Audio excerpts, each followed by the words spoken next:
They're beaten for the first time in 10 games. How did you see that one today? Yeah, I saw it as a really tight game today. I thought that we defended very well. The goal apart, I thought we were very, very good in our structure. The lads were brilliant in terms of their work rate and endeavour and spirit within the group. Just undone by a moment of quality at the end there, and it's a frustrating one because we didn't really have any time to come back at Chelsea, and it's such a shame to lose our unbeaten run in that way.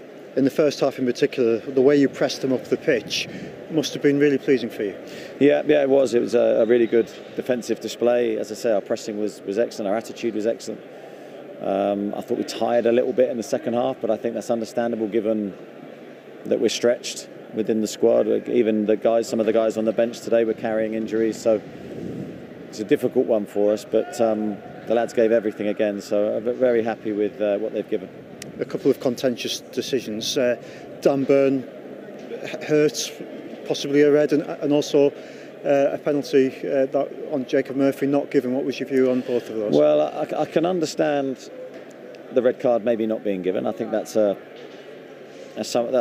decision where someone's got to make an opinion on whether it's dangerous. I think it is dangerous, and personally I think it's definitely.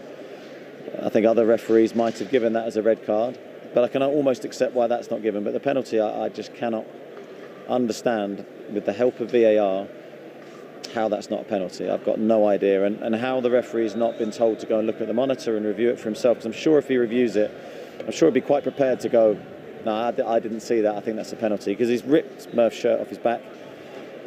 It's one of the biggest Stonewall penalties I've seen this season. Ultimately though, to come here, put in a performance like that with the players you were missing as well, I mean, the midfield three, for example, all missing. What was the situation with them, and just how impressed were you with the people who came in for them? Yeah, so we lost Joe Willock and John Joe Shelby last night, so this wasn't how we were going to prepare the game tactically, so we had to make a late change and adjustment. We didn't have any more centre midfielders, so we were sort of forced in that way, but I don't think it harmed us in this game, and I thought we delivered a very strong performance. Maybe with the ball we could have been better. I think there was definitely occasions for us to improve in that respect, but the fundamentals that you need to deliver, a defensive performance, a hard-working performance, were there, and it was evident for everyone to see. Does that show the tactical flexibility now, though, that you've actually had to completely change your system on the eve of the game, and yet they're still coming and putting a performance like that? I think it shows that we do have tactically good players. We can absorb information very quickly and go and deliver a totally different game plan via video and a presentation. So I think that a huge compliment to the players for that. It's not an easy situation, but football's never an ideal world. You always have to be able to adapt, even in game, and I think that's been one of the things that we've done so well during this unbeaten run.